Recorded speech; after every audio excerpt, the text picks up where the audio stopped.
Ya. Tapi gimana? Pilih yang utama.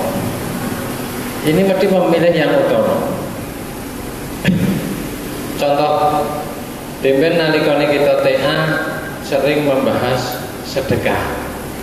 Gitu. Wajib mengutarakan hal tentang sedekah. Mbah Pur mengutarakan sedekah iki sakjane nganggo senyum ku ya wis oleh.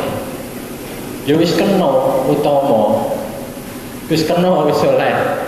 Tapi sebenarnya yang utama apa? Masa gur nganggo senyum tok. Lepas sudah di manage yang bagus nggih. Oke. Oke. Aku kuatut aja. Bareng ini mana yang kita utamakan? Ketika sedekah tidak hanya senyum, tapi dengan potensi yang ada. Ini benar-benar kita lepas. Sedekah dengan potensi. Saya kira ini lebih utama yang dititipkan, diberikan Allah.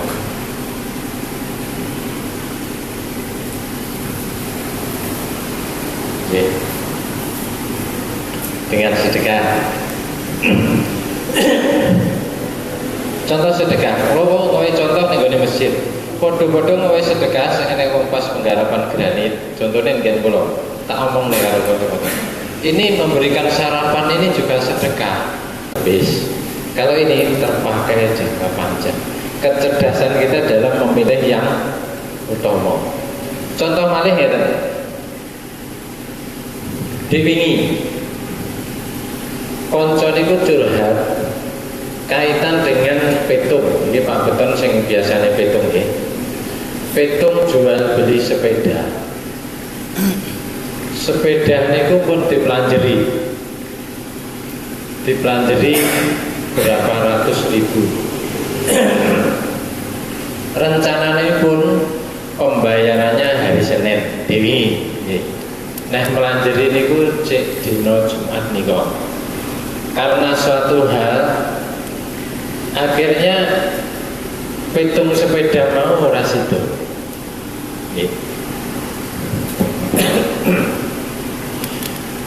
Ora sido terus akhirnya antarane sing melanjeri titip uang muka DP dengan penjual ini sepakat bahwa uang kuwi mau sing gawe DP wis kuwi Mas wis kanggo sampean. Lah ini bergejolak terus piye Pak iki? DP iki piye? Kebetulan iku nggone kanca dicurhati. DP iki piye Pak? Ya. DP kuwi nek kula mau pendapat ngeten. DP kuwi sebenarnya sangka sing memberikan DP ini juga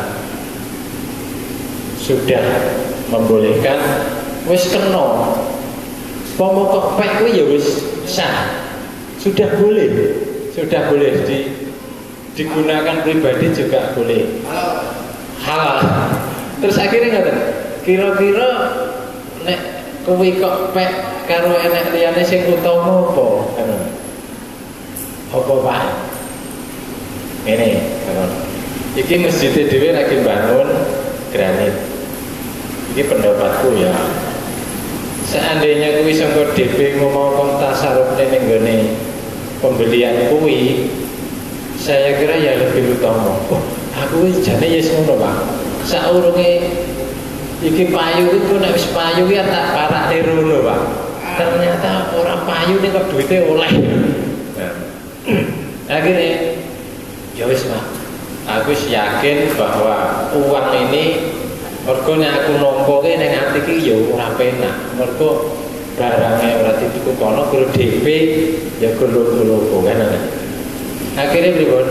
Akhirnya duit niku di tasarrufne ning masjid diomongne kalih sing titip DP anu Mas. Iki DP-ne jenengan ki mergo ora kok cukup. Ya bareng-bareng ora kok tak pek ora ning disarofne ning masjid. Gonku ya mergo ki lagi bangun. Ternyata ini memberikan kesenangan yang lebih.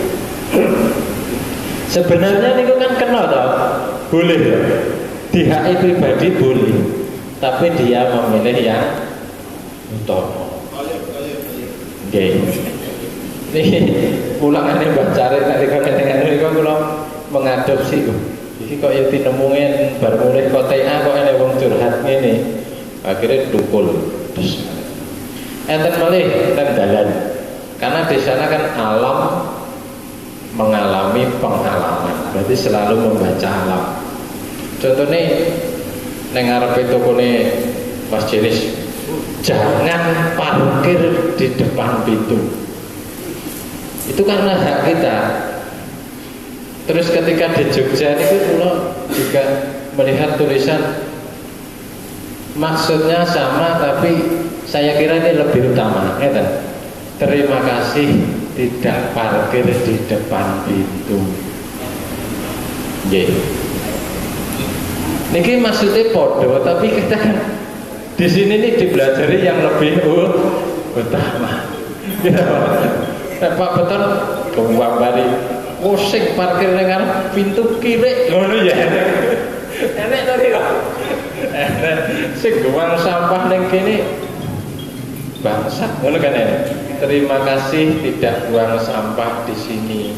Kita memilih dengan yang lebih utama. Iki nggih utama niki tak wene Ibu.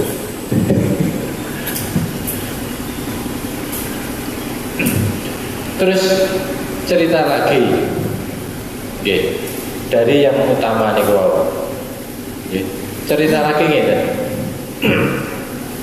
Di sini DJF ini kan setiap sebulan sekali niku ada tasaruf saking zakat, yang mana ini zakat ini diperuntukkan kepada takmir-takmir di wilayah Seman. Ini saking Unida. Nenggene wajib yang dikelola oleh Ustadz Salman itu wajib. Jadi kalau teko mriki juga mendapat jatah sak kantong nih, setiap bulan. Akhirnya kalau ya rada meletis. Waduh, aku ini Gusti Allah diberi kemampuan, tapi kok masih diwe jatah diberi ini. Akhirnya karena mendapat ulangan di Juli ini, apa yang harus saya lakukan? Ketika berangkat mriki kula nggih barengi kanca-kanca takmir sing wis sepo-sepo. Akhirnya ketemu Ustadz Salman. Kok diwehi iki ya?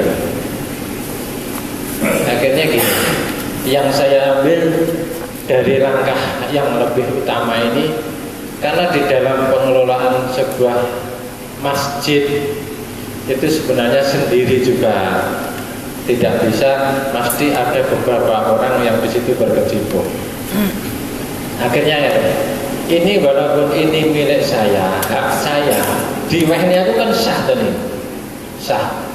Terakhirnya berkoleh ulangan Juli Mas Hari marah ini. Itu akhirnya ya udah, aku kira pantas nih ngarepe Gusti Allah diberi kemampuan, diberi dalam benak hati saya yang paling dalam. Akhirnya kalau beri barengi konco terus diterima. Ketika saya terima nih ya Bismillah, di kula sing jikokne ning diberikan kepada sing marbot, sing konco-konco sing layak diberikan. Niki etikat saya, oh ini saya kira kok lebih utama. Dan ternyata yang saya rasakan juga nyaman. Jadi penilaian wong nalika ini gini, terserah, yang penting saya punya etikat. Iki mau kok tak unek ini gini sebenarnya hanya sebagai contoh mawon. Contoh kita dalam menuju yang lebih utama. Contohnya seperti itu. Jadi orang angger kena sebenarnya boleh. Ya Mas Din, banyak alat saja nih. Pomo ngakon adus anake, awake dhewe iki urung adus. Boleh. Seandainya bapak apa ibu iki adus dhisik, gek terus lagi ayo lendok adus, ini kan juga lebih utama. Jadi bapak ibu ki guru kena ngompo. Kok lingat-lingat. Kita selalu memilih yang utama. Dari ini contoh dari beberapa hal, misalkan buang sampah dan lain-lain. Apa nih wow? Bukan jangan, tapi apa? Terima kasih. Terima kasih tidak buang sampah, dengan kalimat yang lebih utama. Kemudian menuju yang lebih utama lagi, dalam setiap langkah kita ini ada 3 hukum yang kita jalani dalam menentukan yang lebih utama. Hukumnya apa? Hukum syariat. Yang pertama adalah hukum syariat, yang kedua ini hukum akal, yang ketiga adalah hukum adat. Hukum adat itu adalah hukum negara. Hukum yang kita ambil dalam melangkah. Hukum syariat,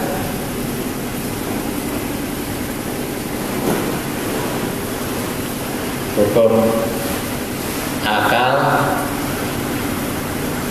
hukum adat atau negara. Bagaimana cara menentukan sehingga benar-benar apa yang kita lakukan ini utama? Pertama, ini melanggar hukum syariat apa enggak? Yang kedua, secara akal bisa terima apa enggak? Nah, kaya Dimben niku Mbah Cari menceritakan yang diceritakan Pak Bu, ketika banyak kebaikan, banyak kebajikan sampai diwehi napa? Mobil Panther. Nah, boleh, itu boleh. Tapi secara syariat tidak ada pelanggaran. Secara akal juga boleh, secara adat juga boleh. Ini nurani yang berbicara. Acuannya ini, kadang secara syariat tidak melanggar, tapi secara adat ada pelanggaran. Contohnya apa Pak Betul? Secara syariat, mungkin tuntunan syariat kita ketika kita mengaji ini pakaiannya necis, kokonan, sokokan. Iya. Tapi seandainya doing ini kan ya tidak melanggar juga. Syariat yang selalu kaku, maksudnya hukum dalam melanggar.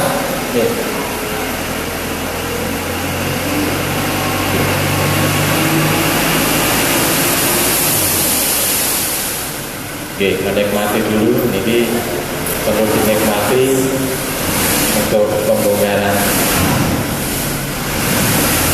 Niku kayak utama nih. Itu utama yang harus dinikmati.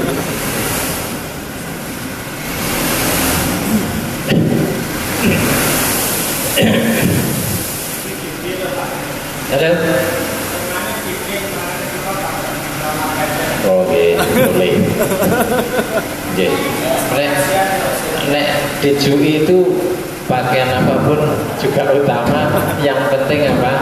Hatinya, nuraninya. Bukan sebatas lahiriah, tapi sudah masuk ke dalam keutamaan. Makanya nek mahas utama ki ojo kandhek ning lahiriah, cara mandang ojo mata zahir, tapi sudah menjadi mata batin. Kan gitu nggih.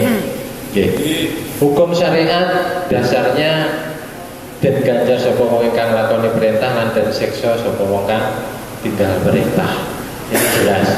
Hukum akal ini secara akal bisa diterima apa enggak? Bahkan akal kita menuntut bahwa nanti ini apa yang terjadi pun kita sudah bisa masuk dalam akal kita. Hukum adat ini sinkronisasi, ini mengganggu pemasyarakatan apa enggak? Contoh, ketika kataman itu secara syariat sampai keris sampai bengi pun boleh. Ini tidak ada enggak. Secara akal wilayah sampai bengi-bengi yo kok yo ora pantes. Akal kita pasti berkata itu. Secara adat negara ini mengganggu masyarakat. Nah ini benar-benar langkah-langkah yang kita ambil dalam keutamaan. Banyak awake dhewe nyanyi neneng alas bunga-bunga hahe gak apa-apa. Tapi ketika di masjid ning gone Pak Beton, misalkan kajian ning gone Pak Beton, terus kita bunga-bunga wah ini juga tidak pas dalilnya. Oke, ketika ini menjadi acuan yang ketiga,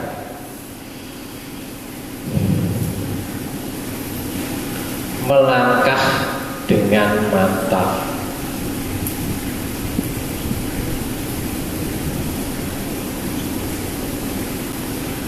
Benar-benar hidup teratur beragama. Saiki waya nyapa, saiki nyapa orang angger kena, benar-benar dipilih. Dasarnya melangkah ini hukum syariat, hukum akal, hukum adat, yang mana ini mantap dengan melangkah ini ada sinkronisasi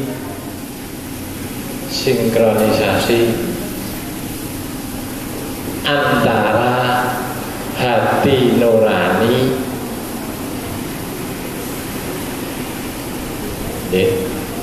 Quran, hadis, bahkan ijma.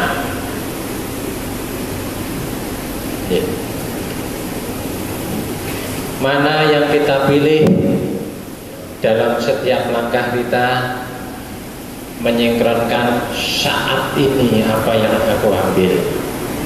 Mesti mantap. Orang dua ini grogi karena benar-benar inilah yang paling utama yang saya ambil. Hari kemarin itu ada karena adanya hari ini juga karena adanya hari kemarin, dan hari esok itu juga adanya karena hari ini.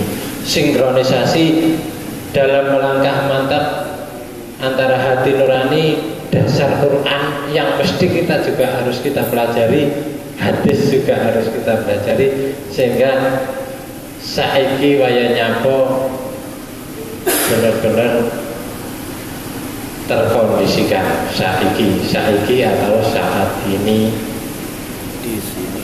Kini di sini.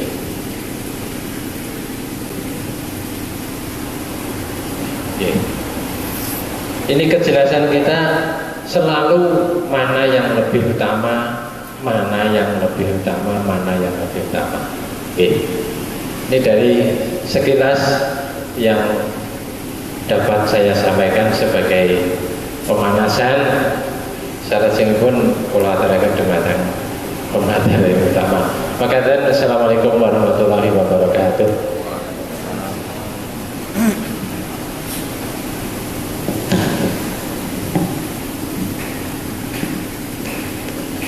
Bismillahirrahmanirrahim. Assalamualaikum warahmatullahi wabarakatuh. Menarik sekali apa yang disampaikan oleh Pak Sugeng pada kesempatan kali ini. Yang paling pokok ini ya, garis baku yang harus kita tandaskan adalah apa? Agama itu menteraturkan hidup. Jadi tidak pernah ada agama yang tidak menteraturkan hidup. Jadi hidup itu ada siklusnya, hidup itu ada keteraturannya, hidup itu ada rutinitasnya. Mana saya harus bekerja, mana saya harus istirahat, mana saya harus ibadah, mana saya harus memperhatikan istri, mana saya harus melepas istri untuk ini dan itu. Semua harus ada satu keseimbangan, perimbangan, sehingga teratur karena agama. Dana ya dinun itu keteraturan. Nah akhirnya masyarakatnya disebut madani. Contohnya Madinatul Munawwarah itu adalah satu keteraturan karena aturan itu adin. Kalau agama itu berangkat dari apa? Bahasa Sanskerta yang artinya apa? Tidak agama aturan, kocar kacir. Nah, itu disimpulkan sebagai pokoknya sikapmu itu teratur, ora kocar kacir, berarti bagi yang beragama.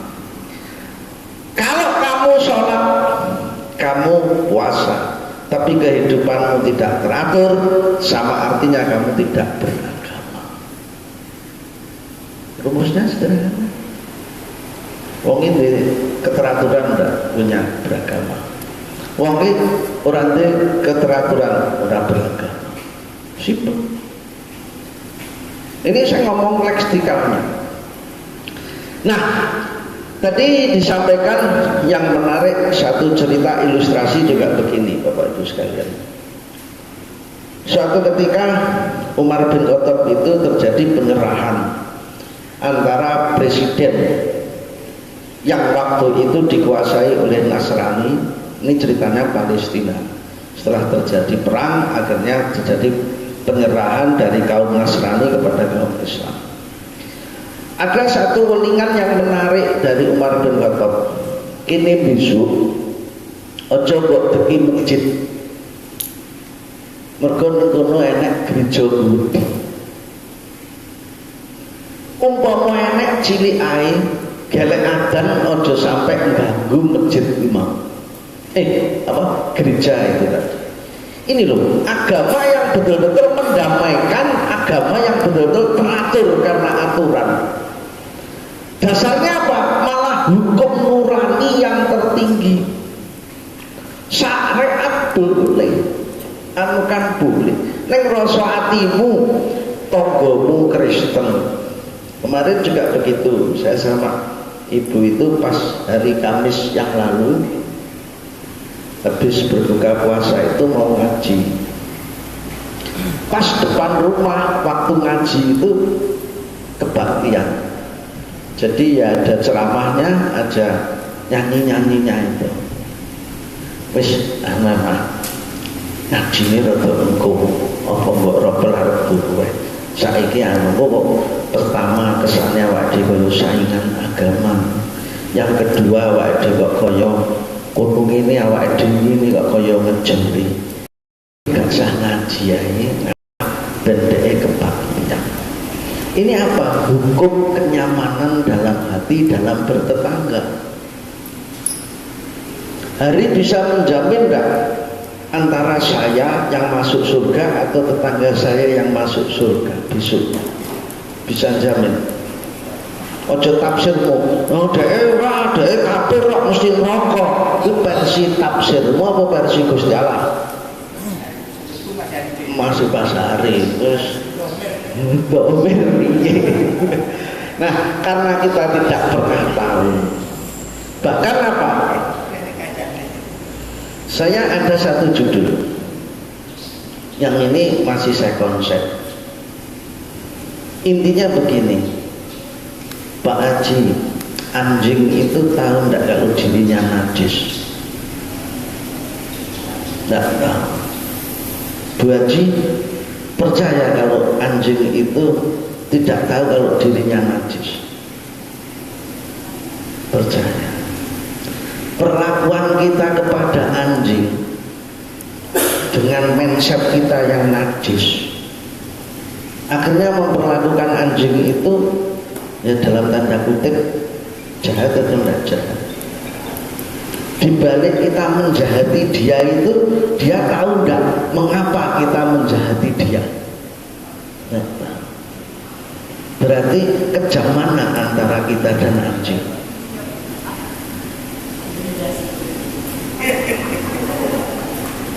Ojo syukur syukur komentari. Dan ini sering sekali tidak kita lakukan semacam ini. Jadi kalau suamimu itu memang belum tahu, ya beritahu. Jangan terus dengan hukummu, dengan kejahatanmu. Orang itu orang sebelas judulnya. Ini Bapak Ibu sekalian, maka dhamir hati nurani adalah hal yang tertinggi di balik hukum yang diberikan Umar bin Khattab kepada orang Kristen. Pada saat Umar bin Khattab ada tegalan, padahal dia itu presiden, syaratnya yang tegalan, syarat ngasar, dalam sejarah itu syarat ngasar. Pak Umar, jangan di situ, sholat sini bersih. Oh enggak. Ini teritorial gereja. Kalau saya sholat di situ dalam hukum perang, gerejamu itu tak kuasai. Islam tidak begitu. Ini tata negara, wilayah hukum agamamu tidak bisa diintervensi, dimasuki oleh hukum apapun. Itu otoritasmu. Yang itu punya kedaulatan yang harus saya junjung tinggi. Saya tidak boleh di situ. Kalau saya di situ, berarti seluruh tentara secara de facto dan de jure masuk dalam kekuasaanku. Padahal itu tidak. Ini loh, Umar bin Khattab sing warokan, sing berangasan kaya ngene, santunnya seperti itu. Kepada siapa? Kepada orang Nasrani. Bahkan sampai diumumkan, sopo sing jarak gereja iki musuhe dudu wong Kristen, Umar bin Khattab langkahno dhisik. Ini Umar bin Khattab. Sayangnya Umar bin Khattab itu dulu preman, jadi ya Khulafaur Rasyidin ya neng ya dia dijamin oleh Allah sebagai 10 sahabat yang pasti dijamin oleh Rasulullah masuk surga. Kalau tafsir hari kira masih menarik Umar bin Khattab pasca apa jenenge preman kita atau tidak? Aku tetap gugu marah. Murah aku tetap gugu marah. Ini loh kesantunan, hukum nurani, hukum negara, hukum adat yang harus kita junjung tinggi. Nah, saya perlu menggarisbawahi lagi.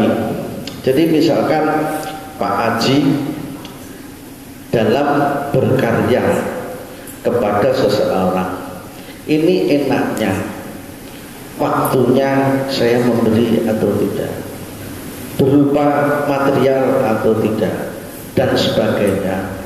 Itu kadang-kadang harus betul-betul menggunakan apa? Hukum nurani. Memberi yang tidak tepat. Sekali lagi, memberi yang tidak tepat. Dengan pemberian yang tidak tepat, terkadang walaupun itu kelihatannya baik, tapi tidak pas di posisi nurani. Maka apa Pak Sugeng menyatakan apa? Hukum nurani itu adalah hukum yang tertinggi. Ini akal, ini maksudnya akal budi. Nah, Bapak Ibu sekalian, menarik sekali. Ini kita abaikan. Kemudian Mas Anto untuk menggosok. Enak menunggu. Popangan. Bar kinggo genten koncone Mas Anto ning Caruban sing gosok. Bar kinggo Mas Judin gosok, berarti mau mening. Gua terus dipoto gosok pertama, gosok kedua. Oke ya. Sebelum saya lanjutkan dari apa yang saya paparkan tadi, ada pertanyaan, silakan. Silakan.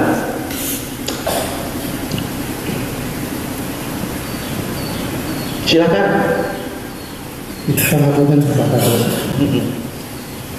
Assalamualaikum warahmatullahi wabarakatuh. Waalaikumsalam warahmatullahi wabarakatuh. Dalam beragama untuk hidup teratur, sebenarnya saya sendiri itu sudah menjadwalkan rutinitas saya itu secara teratur. Suatu contoh, kemarin hari malam Ahad itu saya akan pengajian, dan paginya Ahad itu juga pengajian pesantunan. Terus malamnya, tadi malam itu menghadiri sholawatan. Habib Syekh di Caruban sana di Mejayan. Nah, itu kan suatu rutinitas yang sangat baik ya, sangat bagus. Nah, akhirnya tadi pagi itu saya itu dengan berbagai jadwal rutinitas yang saya jalani, itu terpaksa saya juga ada yang ketinggalan. Sampai subuh saya tadi itu saya benar-benar tidak dengar adzan subuh, pulas pol sampai itu. Sampai jam 5:30 barusan bangun. Nah itu tadi saya itu sama istri saya itu dimarahin. Itu loh ya, wong iki kok kan jadwal atau kan metu ya ngono iki, enek sing ketinggalan. Kayak gitu. Nah saya juga mengelak, mah jangan gitu. Aku ki sekarang ya sampai pikir, aku tidur pulas itu yang ngasih siapa? Sampai tidak dengar subuh. Ya jangan disesali, terus dijalani aja. Wong dingin rezeki karo Gusti Allah. Sampai tidur pulas ora turu kok. Wis kabeh iki pawewe Gusti Allah. Tapi saya juga didebat sama istri saya. Wis iki wis pintermu nek akal-akalan hukum wis ngono kuwi.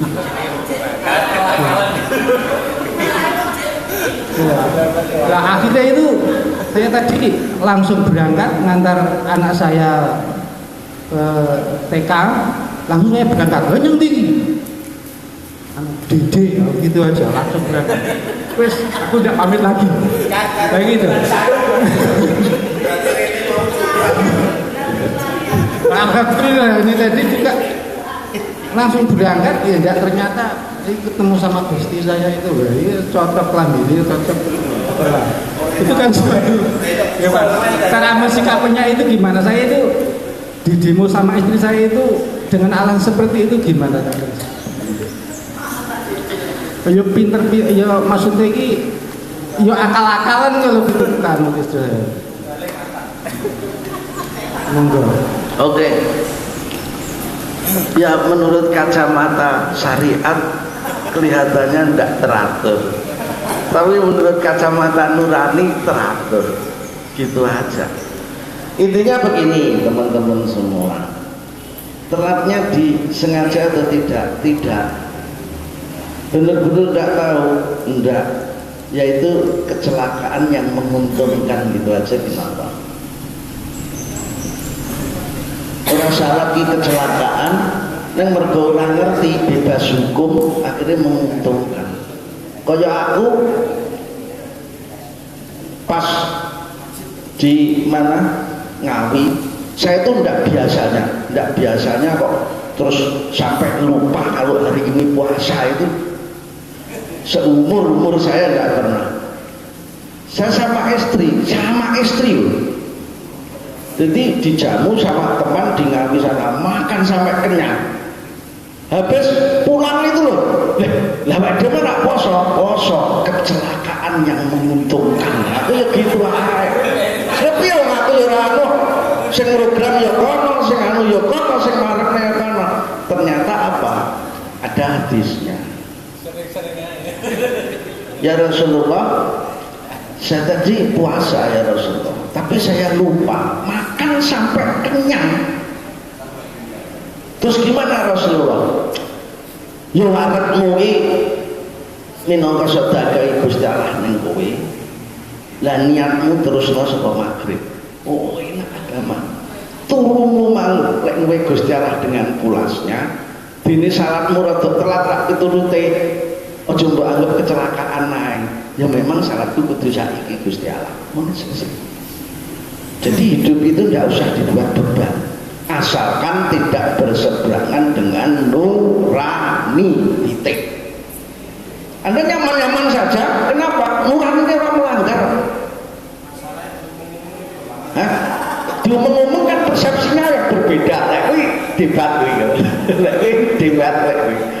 persepsinya yang berbeda. Jadi begini, intinya yang melanggar itu adalah yang berseberangan dengan nurani, yang tidak berseberangan dengan nurani bagaimanapun kondisinya melanggar. Haji Sukirno memberikan sesuatu kepada orang lain, tapi sebetulnya dalam benaknya, dalam memberi itu dia itu melanggar batinnya. Aku jajan ini orang kahanak kuwi ya dosa. Neng piye wong aku ya mau ngesakne kayak kuwesel ngene lan sapiturute. Antara kasih sayang yang memberikan keleluasaan anaknya tidur dan keharusan untuk buka karena waktunya sholat. Dua hal. Abot endi atimu tak tegaknya toh engko iso turu. Ini berkata di hati begitu itu sep gugah, tak orang gugah dosa. Oke, terus kemudian yo dosa iki jare yo resah kuwi. Resah kuwi yo dosa. Makanya Mas Judin tadi resah to ndak? Ndak, ora resah. Dosa-dosa kok endi? Dosa iki nyang Gusti Allah, ora dosa ning bojo. Dosa ning bojo urung tentu dosa ning Gusti Allah. Enak hukum ini. Sing dosa bojone. Walik pisan sing dosa bojone. Berarti ada apa? Ada tanda tangan untuk pulang pagi. Ngono. Enak itu yang ngomong. Nyepo stres bingung. Terus kedua misalnya kembali ke ceritanya Pak Sugir.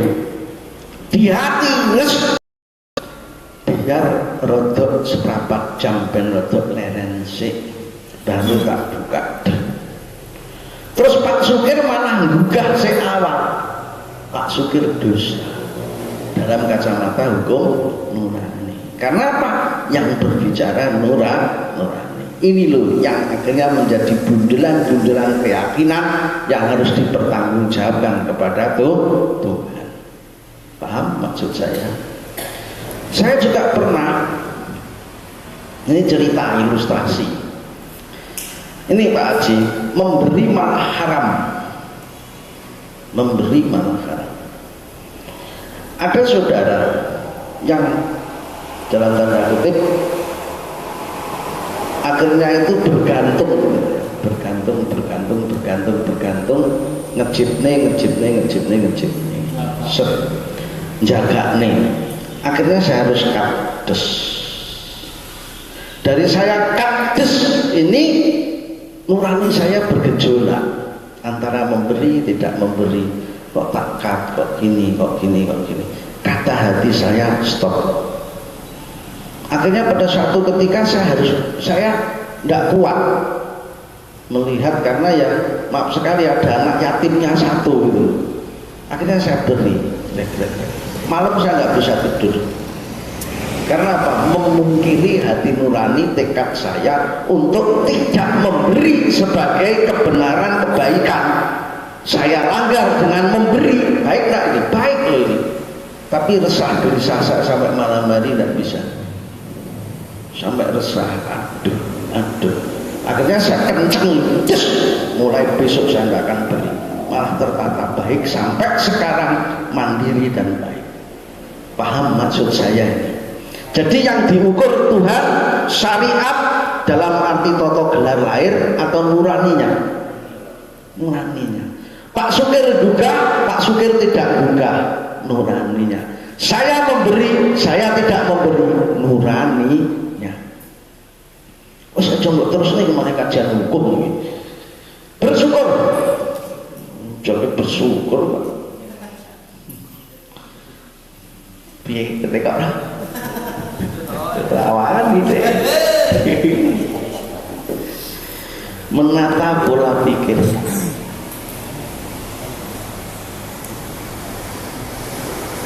Jangan berpikir untuk dapatnya bahagia.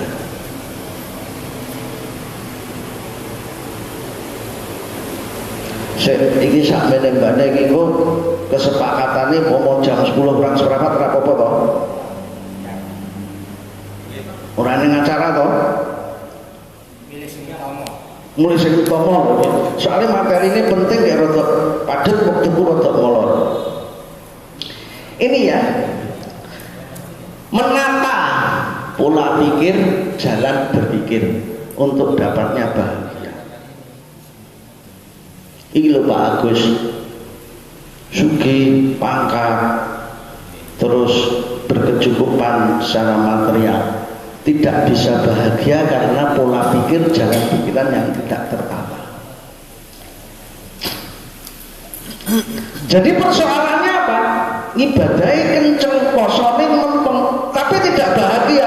Karena apa? Jalan berpikirnya salah, pola berpikirnya salah.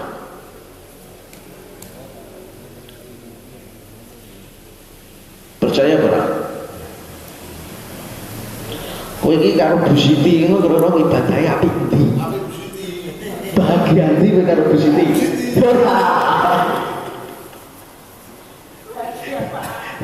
Bu Siti mandiri. Nah, yang pertama salahnya pola, cara, jalan dalam berpikir menjadikan orang itu tidak bisa bahagia.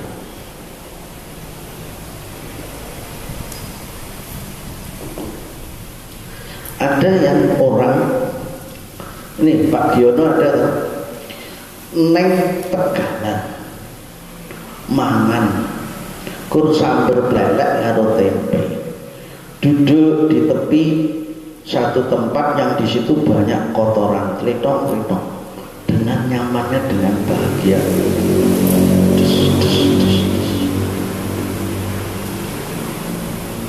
Karena apa? Sederhana, simple. Pola berpikirnya sederhana dan simple. Aku sama di sak koncone ning rumah makan Padang, gayane ning cedheke Sri Ratu kae apa kae? Mas Antone, di Sri Ratu kae. Parmato Bandung. Oh, enak. Dukone ning kono. Ramen. Terus ning kono ki pikirane aja ngendi-ngendi, arene aja ngendi-ngendi, ora ngerti lek ning ngarepe iki daging, ora ngerti lek ning ngarepe iki rendang.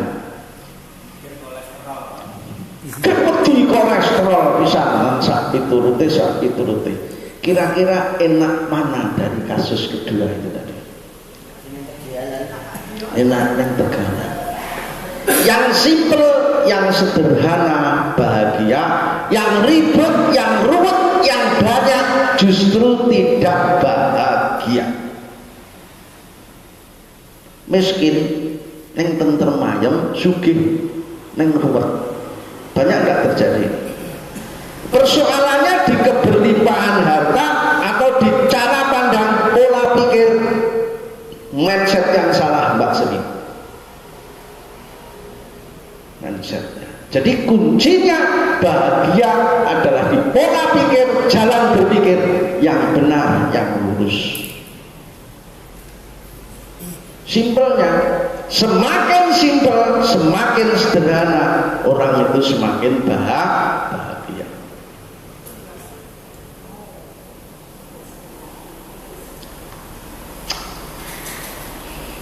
Wong JUI gaduk-gaduk tuno. At-tahiyatu lillah washolawatu. Lek nerang mereka piye ya? Wah, aku sih bingung. Wah, sesuatu.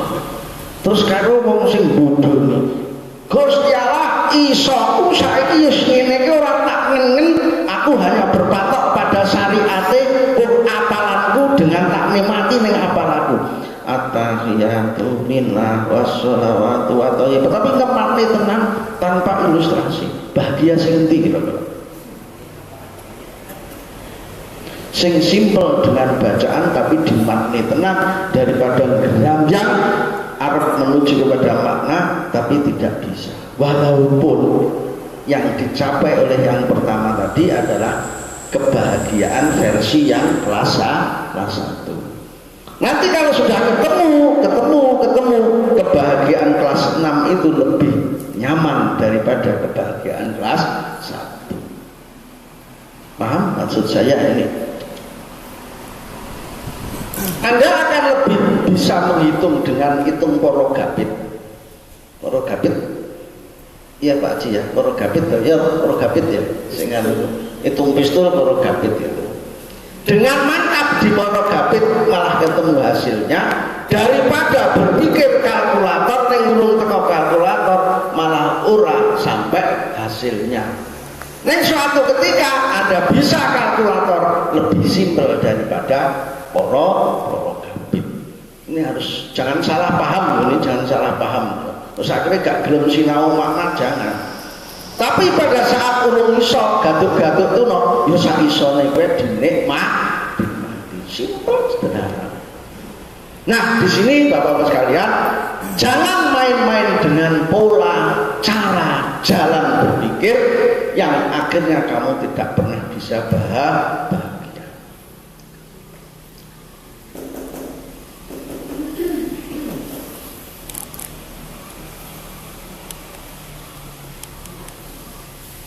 Aku wis tak susah iki nek nang kajian dede iki mesti meneng gak enek suarane.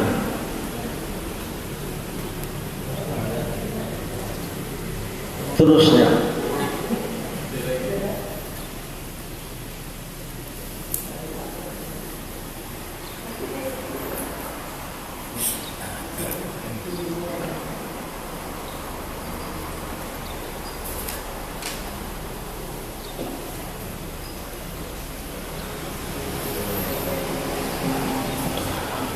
pola pikir yang salah, saya ulang, pola pikir yang salah neraka kehidupan yang didapat. Wonge ngibadah ora Mbak Sri, ngibadah. Wonge poso ora Mbak Sri, poso. Ning uripe kaya neraka, nyambung karena salah. Dalam beribadahnya salah, pola pikirnya terkait ibadah salah, dan seterusnya dan seterusnya. Koncoku lho Pak Haji, koncoku ibadah iki kur pengen golek swarga. Gek swargane ora teko-teko kur dijanjeni, kur diomongne besok. Asline bahagia berapa Haji? Ora.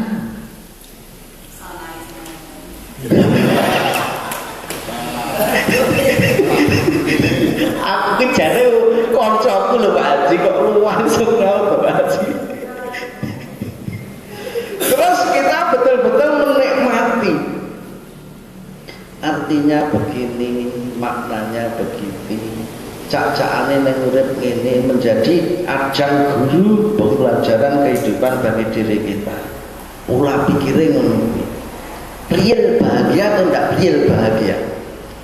Real bahagia. Ini persoalannya di apa? Bukan tidak aktifnya dalam beribadah, bukan tidak memiliki jabatan, bukan tidak dia berlimpahan fasilitas hidup. Pola pikirnya aja yang salah.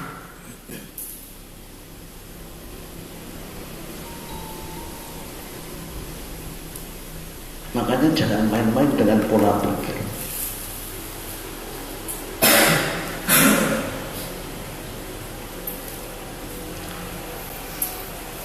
Wong nyetel tempe serasa rendang bisa. Kenapa kok tetap rendang terus serasa apa kasih?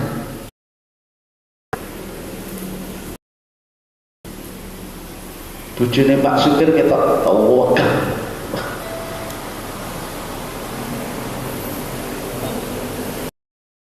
Aku ketok bingung nih. Surga kebahagiaanmu, surga kebahagiaanmu, surga real ada pada pola pikirmu yang benar.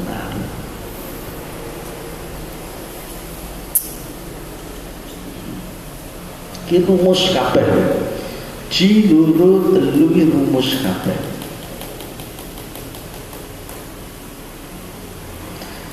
Jadi sakjane surga kebahagiaan ini dia apa Pak Beton?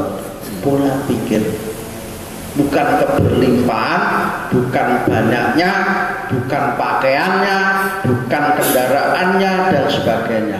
Di pola pikir.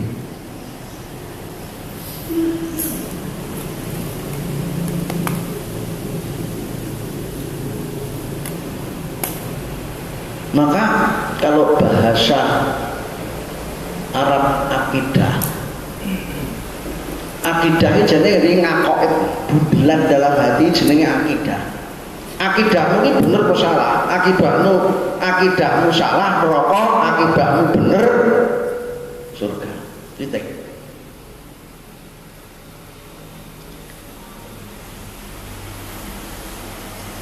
Lah judulnya tadi apa? Menata. Pertanyaan ringkas saya, Tuan Hari yang terhormat, Anda selalu menata pola pikir apa cuek-cuek dengan pola pikir? Kira kapan ndak menata?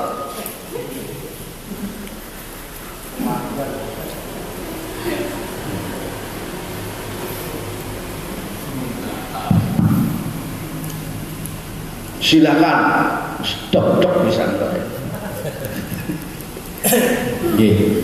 Kaitan dengan menata pola pikir yang nanti mesti menemukan langkah yang ditempuh kita. Itu ketika dihadapkan suatu agenda yang padat, kaya yang dikisahkan pada Lemastin. Yang satu pola pikirnya, acane itu di nomor wadet mulai wesuk ini sedino penuh kul kan. Yang satu sebenarnya itu. Terus yang satu ini pola pikirnya nyampur padat itu dinyanyi rayu lewat ini. Kira-kira pola pikir yang mana yang menyamankan dan membahagiakan? Nah aku luwih utama sing keri, aku luwih utama. Genten dhek tak balik ning utama. Dijalani dengan benar. Bahkan ini ya Mas Didin ya Pak Sugeng, saya ada ilustrasi. Saya itu ada 4 agenda pagi hari dan semua menuntut saya pagi hari. Pusing ini ngomong tak karo apa wis di grojok ya ayo toh ngene lho ngene rek aku susu malah cipek nang omah etan sing urung anu itu turu ngorok nang etan lha kaya ngene lho terus tapi pakmu iki piye kaya ngene malah tinggal tunggu. Ternyata apa? Dari 3 agenda itu lolos. Jadi ada 4, 3 agenda itu ternyata semua dibatalkan. Justru turunnya wong ngorok pali kaya jembatan 4 agenda. Terus akhirnya jam 10:04 saya dibangunkan, saya kunangan kalau di situ dikolek ini tonggo-tonggo. Pak Tatrisno teng mriki. Ora eneng ya menok kelangan bojo, ya meneh kelangan bojo malah digojloki. Saya tidur di rumah hitam itu. Digulai kene. Ternyata 10:04 bangun, saya agenda yang terakhir jam 11 itu ada mantenan, saya mandi berangkat selesai. Jadi tidurnya wali kaya ngene iki lho ati ya ngono. Gayaku kaya hari kae. Menyelesaikan masalah dengan tidur. Apa? Lepas jul, pasrahkan kepada Tuhan, tidur dan nyaman. Ribet semua, ngek kabeh nuntut. Ternyata tinggal tidur malah selesai semua. Maka apa? Kalau sudah tidak ada sesuatu yang diusahakan, malah jangan mengusahakan. Wong awak siji didum terus ya mungkin, ra mungkin tinggal turun. Oke. Sesuai janjinya Mas Judin menghapus janji loh. Neng kono-kono dadi balik ini kon menghapus ini dari pelecehan gitu. Neng kono-kono dadi ketua RC ning kene hapus pelecehan.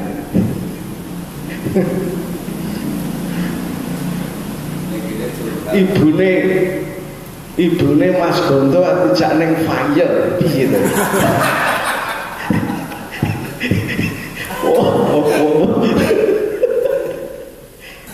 Oke. Curhat enggak apa-apa Mas Idin di sini, tapi curhat menarik di sini jadi ilmu malam curhat di sini. Ini yang kedua. Pak Haji tadi janji ke saya katanya 10 kurang seperempat tidak apa-apa. Syukur sebagai puncak ibadah.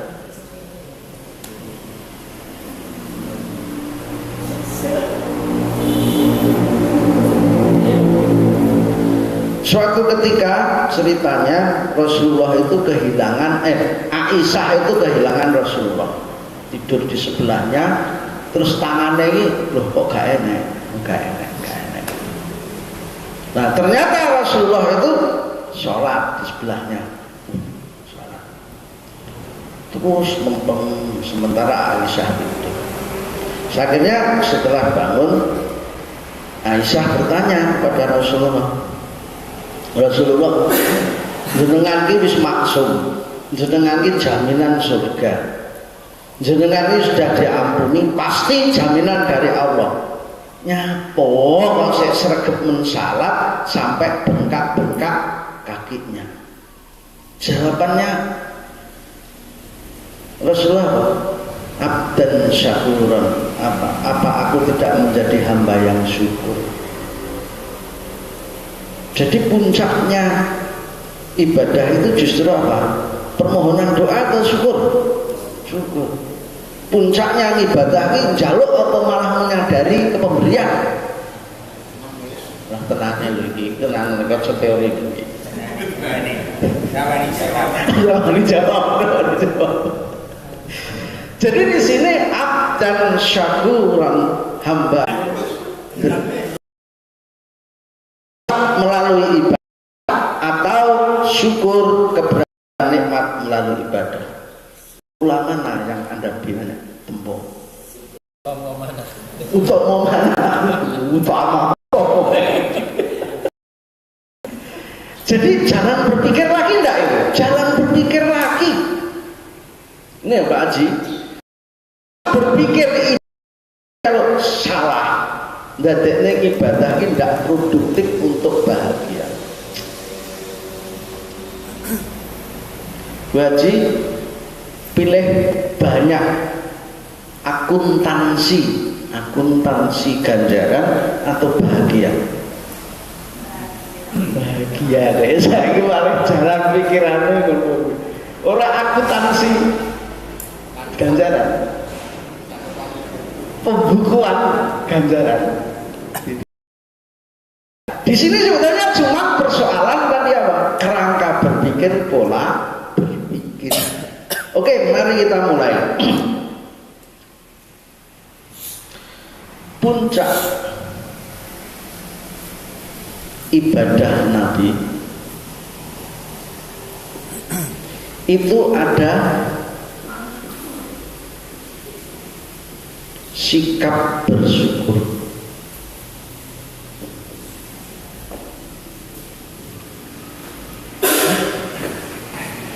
Jadi betul-betul dari semua untaian kata, gerak dan semuanya itu merupakan saya bisa begini karena pemberian umurmu. Saya bisa begini karena kesehatan yang kau berikan. Saya begini karena rasa aman yang ada dalam hatiku. Saya bisa khusyuk dalam sholat tahajud ini karena saya tidak ada problem dalam hidup saya. Saya bisa beribadah dengan khusyuk karena engkau selamatkan saya sampai sekarang. ungkapan-ungkapan yang menarik atau tidak menarik itu dalam benak jiwa tatkala kita beribadah. Anda banyak mengungkapkan yang sudah Anda rasakan, atau Anda membayangkan sesuatu yang ingin Anda peroleh.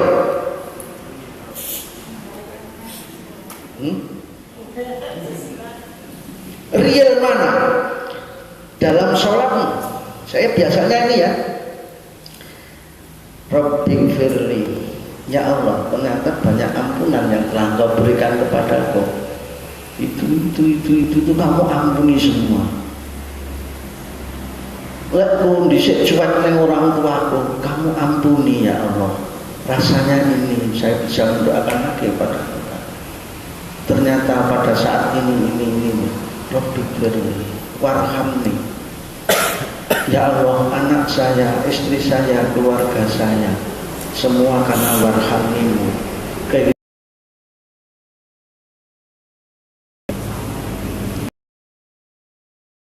Jadi sing barang kasih sayang menurut begini real.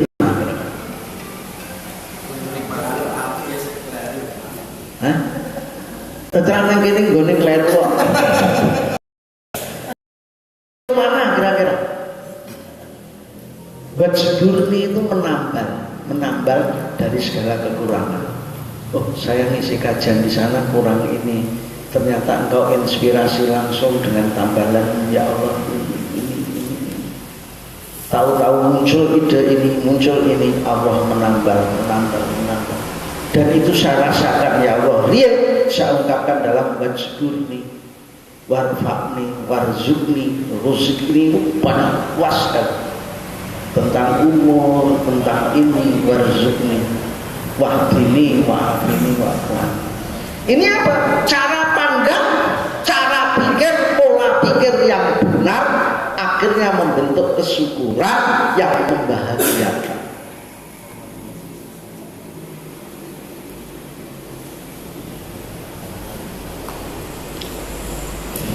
Oleh kajian dide sing ora tak kuat iki lek meneng ning.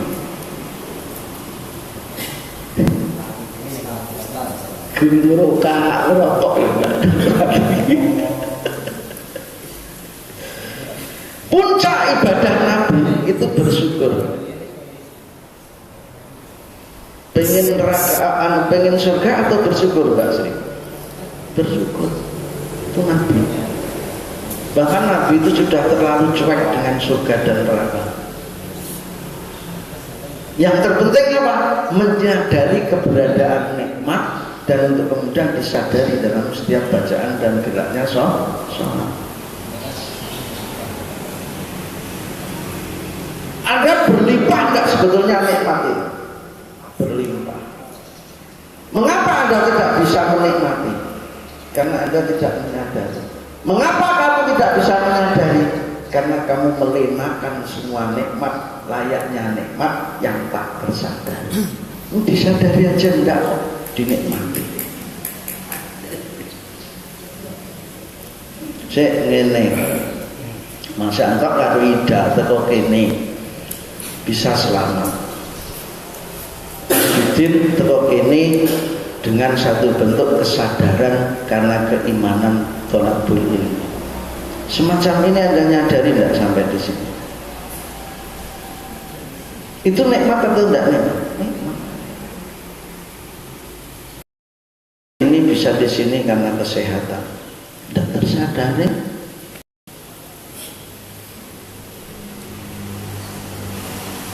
Kecoba kalau Anda tidak bisa makan, tidak bisa tidur, bisa tidak sampai di sini? Tidak bisa. Nah, ini semua untean-untean yang harus diungkapkan dalam ibadah.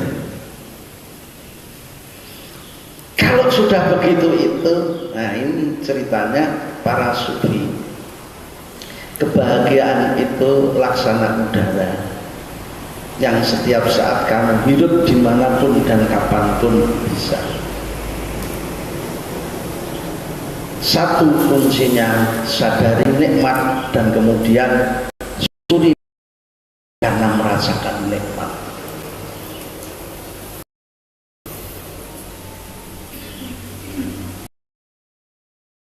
runcang kakang ngarang ning kono.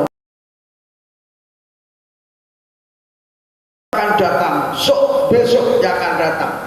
Bisa ada pedih bagi mereka yang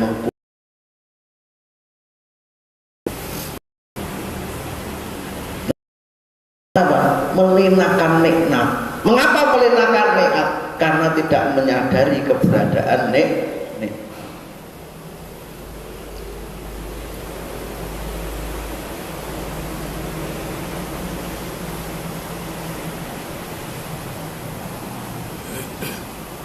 Kalau nyanyi orang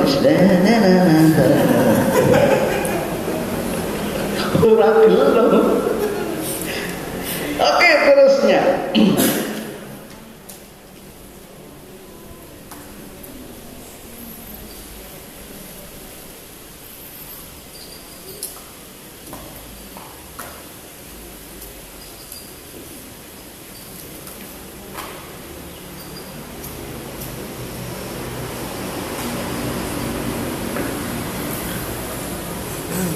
Ini kata-kata kristal. Bahasanya Pak Sukir ini apa serum jadi. Karena bersyukur Anda justru akan tahu keberadaan nikmat. Katanya Quran. Dan nikmatku itu terlalu banyak untuk kamu hitung. Iya dah. Ini kata-kata menarik, orang kata-kata Quran enteng, apa itu kata-kata? Mengapa banyak? Karena kamu terlalu picik untuk bisa mengetahui rangkaian dan keberadaan nikmat.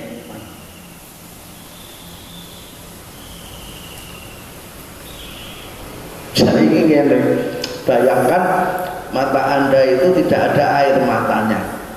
Bisa nggak Anda ingat? Tidak bisa. Berapa juta bakteri yang dibunuh oleh air mata Anda dalam 1 menit saja.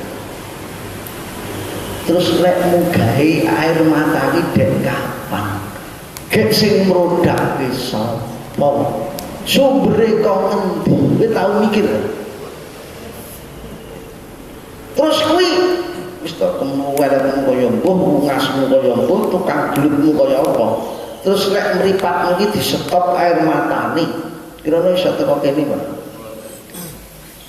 Sederhana.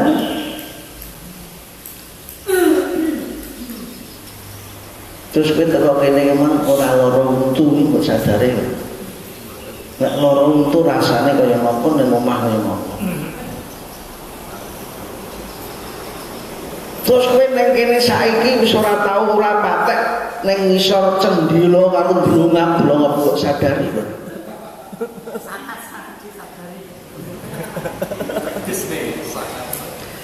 Karena Anda bersyukur maka tahu keberadaan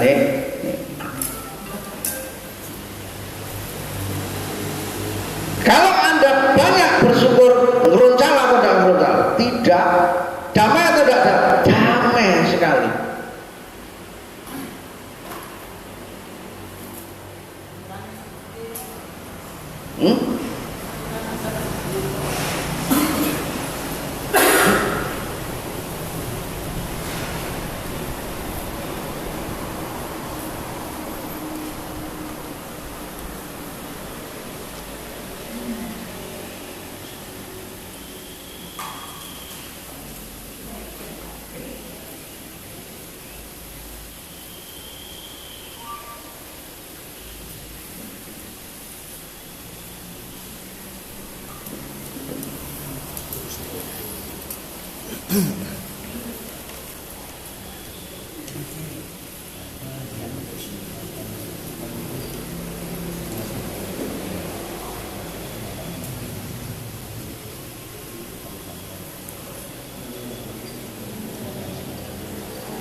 pengabdian ngibadah, pengabdian yang ibadah. Anda bersedekah, Anda kesini, Mbak Sri kesini, pada prinsipnya apa? Pengabdian. Bentuk apa? Pada dasarnya pasrah dan iman pada pengaturan Tuhan yang pasti tepat, sehingga rasa kesyukuran yang muncul. Saya ditakdirkan begini, saya terima kasih ya Tuhan, diberi kesehatan, tak tanjak nih, aku tak boleh nih.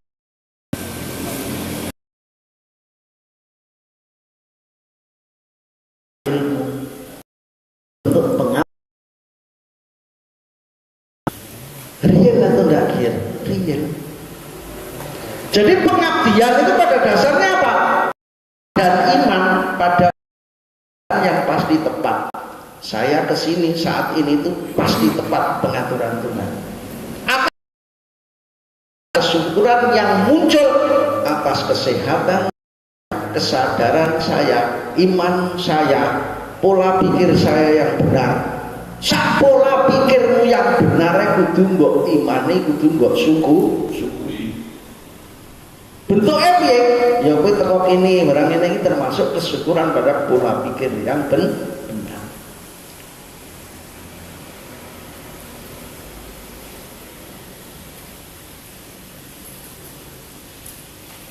Pengaturan Gusti Allah kok kleru, iki kayak kleru konti.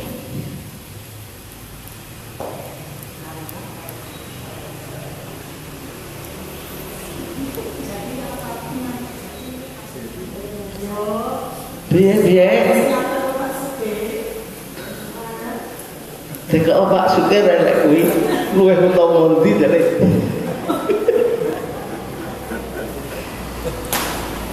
Utama belanja kok dede aku ya. Masa kok kembali gosok.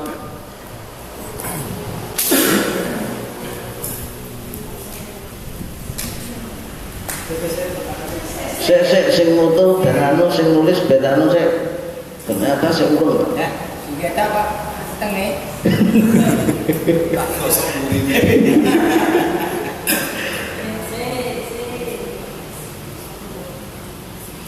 Sebelum saya tolong mic-nya Bu Haji dipegang untuk tanya. Sampun. Pun kagungan. Kelihatannya mau tanya tadi. Dikon imam dituwekne ora gelem. Riyen tau nggih tanggote untuk apa jadi toleran kepada agama lain. Oh itu, kenapa? Untuk saat ini kan banyak sekali datanya kristenisasi. Bagaimana apa sikap kita toleransi itu bagaimana gitu kan, kalau kristenisasi itu apa merebak kan juga nggak nyaman, meresahkan gitu. Kenapa teresahkan dengan kristenisasi? Soalnya kan nanti kita kan juga anak-anak cucu kita itu terus kalau itu merebak terus jadinya bagaimana nanti kan paling tidak kita juga memikirkan itu. Jadikan aja kristenisasi untuk kencenge islamisasi keluarga kita. Toh dengan kita menguatkan islamisasi ke dalam kristenisasi, kalau memang itu secara politis dikembangkan, itu pasti juga akan lenyap dengan sendirinya. Sama seperti anak saya dulu juga dalam apa namanya, anak kecil masih TK itu ulang tahun itu terus kemudian semi-semi dibaptis. Dan saya khawatir aja tentang agama. Ya saya harus indoktrinasi juga. Ini ya kita gini. Kita bikin jalan kita seperti ini, wadel. Malah akhirnya setengah ya itu Kristen, kafir, waduh lagi. Akhirnya juga begitu itu. Artinya apa? Bentengi ke dalam yang kuat, alamiahnya, alam kita juga berusaha bagaimana betul-betul mengislamisasi diri di balik mereka mengkristenisasi masyarakat. Sama waktu tahun 2002-2003 saya sama Mbah Carik itu juga mendirikan musola yang sekarang jadi masjid di Tambang, di tanah saya yang di sana itu. Karena apa? Kristenisasi dari mana Pak Gus? Klepung. Nah, Klepung. Sampai sana, di sana itu saya tahun itu sholat itu didelok. Sampai gumun. Nah ini karena itu justru kristenisasi waktu itu memacu kita untuk dakwah di Tambang yang sampai sekarang masih ada. Oke, Ibu Bapak sekalian, ada yang lain?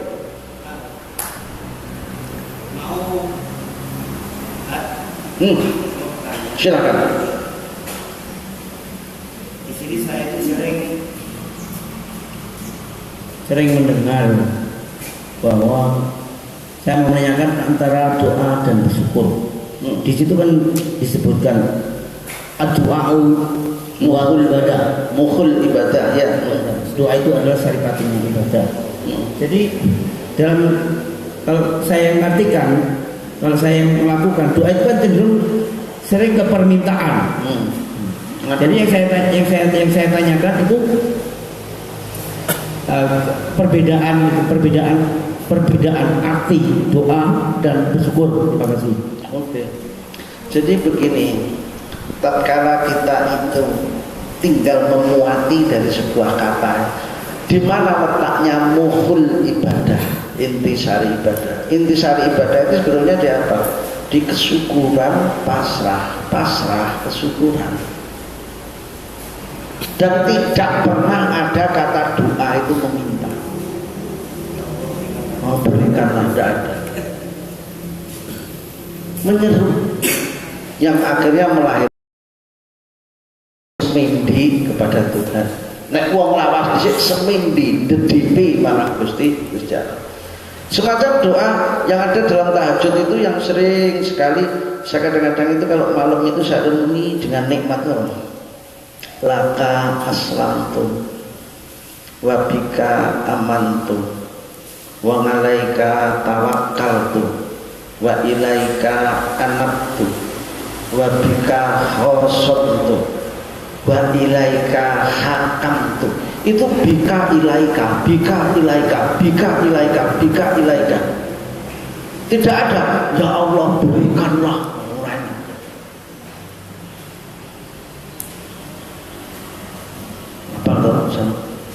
Apa iftitahnya tahajud.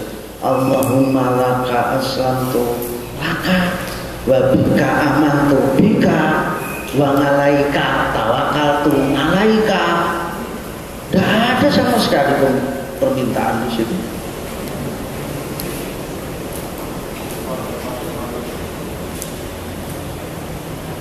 Komplite teko oneng mangudan.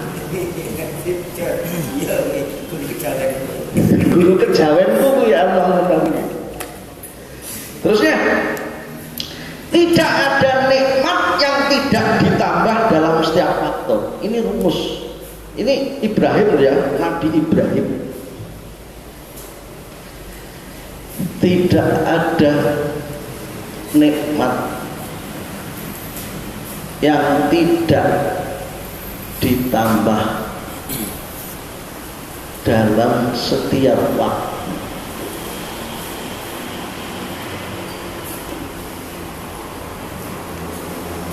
So, hidup itu bisa enggak ngongso-ngongso, ngombro-ngoro, ambisius, pengen. Tidak ada. Karena apa? Tidak ada nikmat yang tidak ditambah dalam setiap waktu. Bagi mereka yang mengimani, sehingga tidak pernah ada kata tidak bersyukur dalam setiap saat. Kalau rumusannya syukur identik dengan bahagia, jadi rumusnya kan syukur identik dengan bahagia toh. tidak pernah ada rumusnya, tidak bahagia dalam setiap saat. Siapa yang tidak bahagia dalam setiap saat, di setiap momen, setiap saat? Mereka yang keroncang. Siapa itu? Mereka yang tidak bersyukur. Siapa mereka? Yang tidak menyadari nikmat. Mengapa? Karena dia berpikir nikmat yang lain.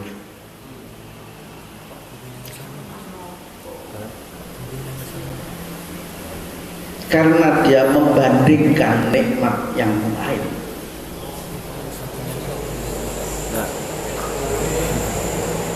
So terus nolekmu ora berbahagia, terus ora kesel dhewe. Enenge dhewe kok berkhayal berdua. Nowe tidak ada jalan.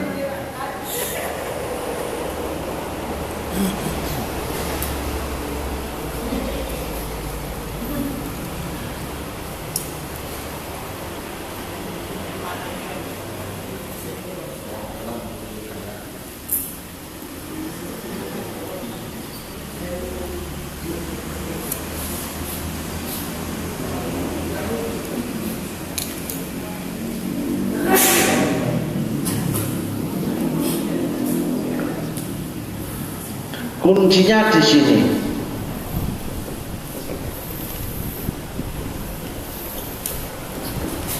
Anda harus mampu berkata alhamdulillah. Jangan bisa. Makanya jangan bisa berkata alhamdulillah, tidak.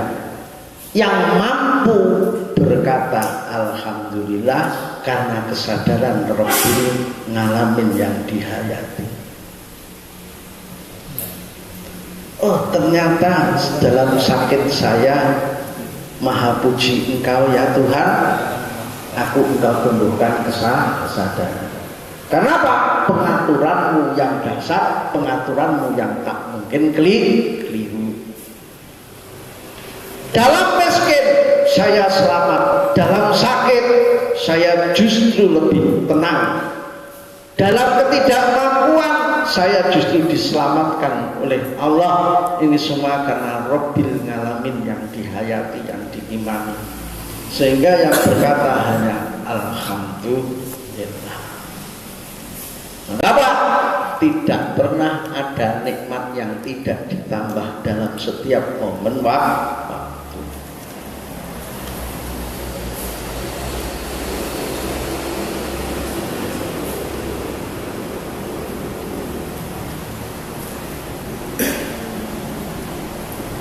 Pokoknya kuliah itu tidak bermasa benar.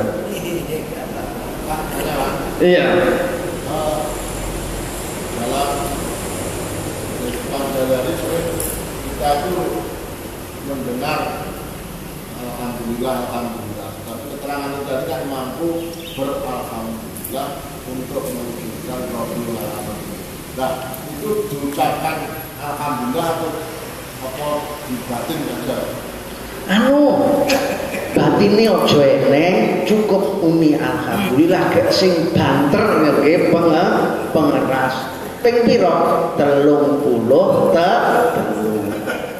ben ganjarane gede. Alhamdulillah. Eneng apa kae jenenge?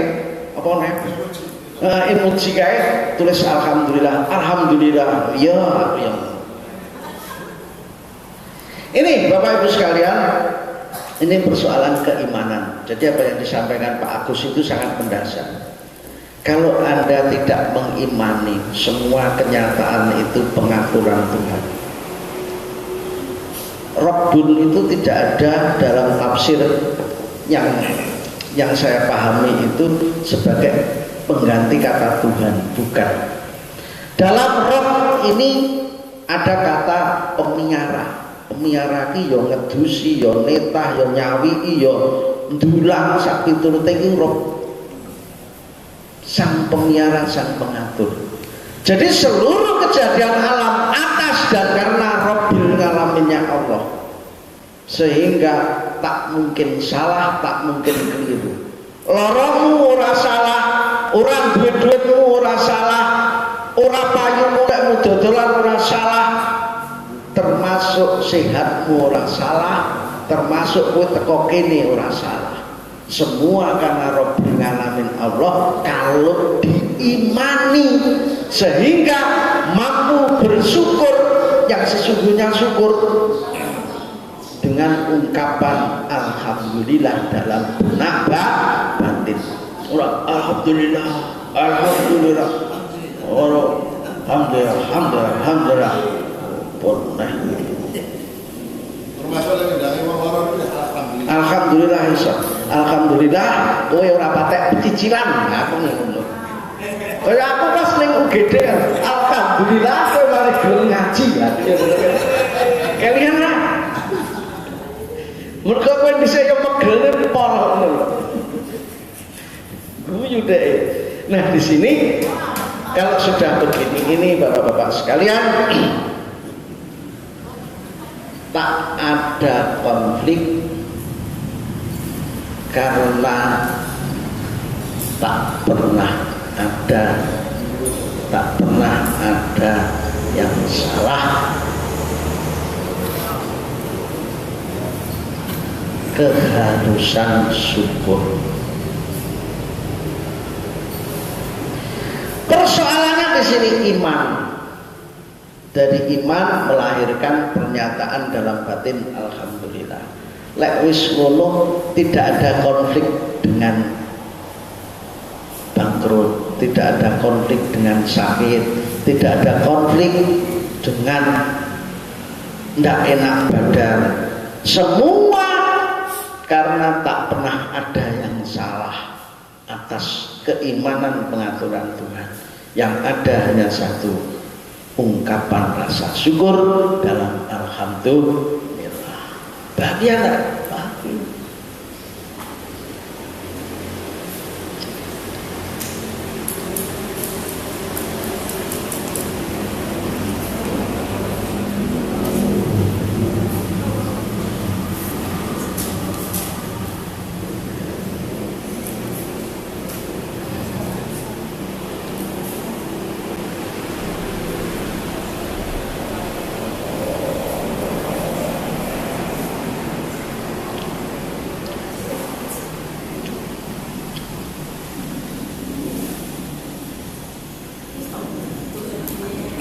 Dalam kacamata keimanan kepada pengaturan, keimanan pada pengaturan Tuhan, semuanya tidak pernah ada kata salah. Yang mesti berhikmah, yang mesti mengandung pelajaran bagi kita kalau kita mau mengimani. Sehingga yang ada hanya satu, rasa syukur, syukur dan syukur yang membahagiakan. Lek nek ora penak wis nyaman, apalagi dalam penak.